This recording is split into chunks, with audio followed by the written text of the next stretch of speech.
യേശുവിൽ ഏറ്റവും അനുഗ്രഹീതരായ പ്രിയപ്പെട്ടവരെ, ഇന്ന് ആദ്യ വെള്ളിയാഴ്ചയാണ്. കഴിഞ്ഞ ഈ ഒരു മാസത്തോളം നമ്മളെല്ലാം പ്രാർത്ഥിക്കുമായിരുന്നു.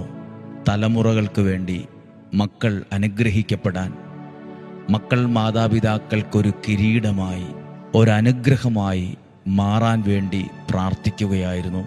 ബൈബിൾ പറയുന്നതനുസരിച്ച് വിതയ്ക്കുന്നത് ഒരു വിത്താണെങ്കിലും കൊയ്യുന്നത് 100 വിത്തുകളായിരിക്കും.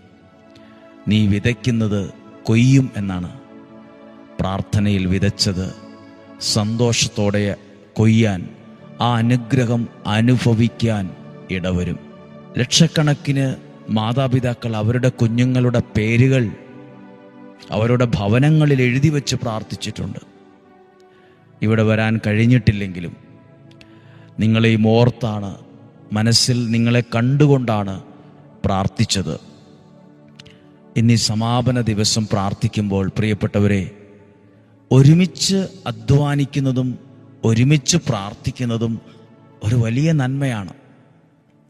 നമ്മൾ പ്രാർത്ഥനയിൽ ഒരുമിച്ച് പ്രാർത്ഥിക്കുകയാണ്.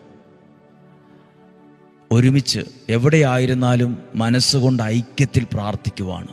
തേൻ ഉണ്ടാകുന്നത് ഒരു കൂട്ടം തേനീച്ചകളുടെ അധ്വാനമാണ്.